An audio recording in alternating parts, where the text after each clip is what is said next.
Hey guys, today we're going to give you 3 quick tips about how to film your video.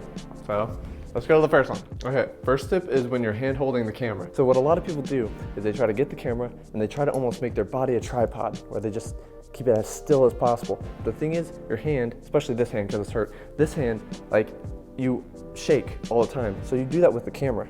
And in the footage you'll see it does this. So it's not good. What you should do is add as much weight as you can to keep it hefty, and then you just kind of flow with it. Sometimes you can kind of like sway like this, but it'll keep the jitters to a minimum, and it's obvious that you're hand holding, but that's okay because that's just the style of what you're filming. You shouldn't try to pretend you're something you're not, because then it'll really show in the footage and it'll look really bad. Lens or your camera, if they have image stabilization, obviously use them. And another thing, don't try to really physically move too much, like walk around, because your arms don't absorb that much energy. It'll be kind of too obvious. So just staying still unless you have a specific rig.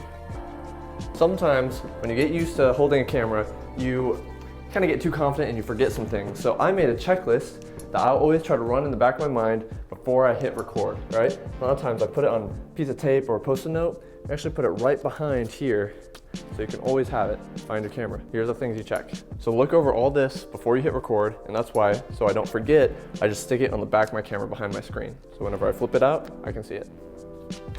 Okay, so now we're outside and it's really, really hot out here. I don't know why I'm wearing a hoodie, but that also means it's super sunny. So when you're filming outdoors with your camera, you want to make sure that you're using an ND filter. If you don't know what that means, it's essentially sunglasses for your camera, right?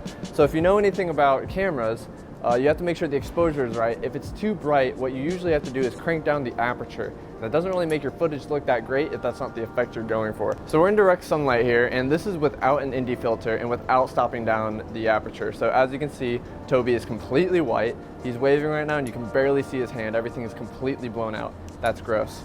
So now what we can do is turn down the aperture. So we've closed down that little eye thing in the lens, and essentially now he is exposed and the background is really not blurry at all and not milky, not soft.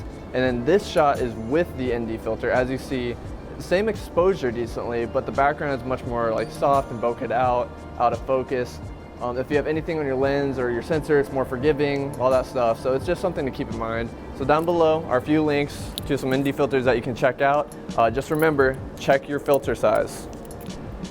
Okay, so that was 3 camera tips for your Practical Fridays. Hope you found it helpful. Comment down below if you have any cool tricks for yourself.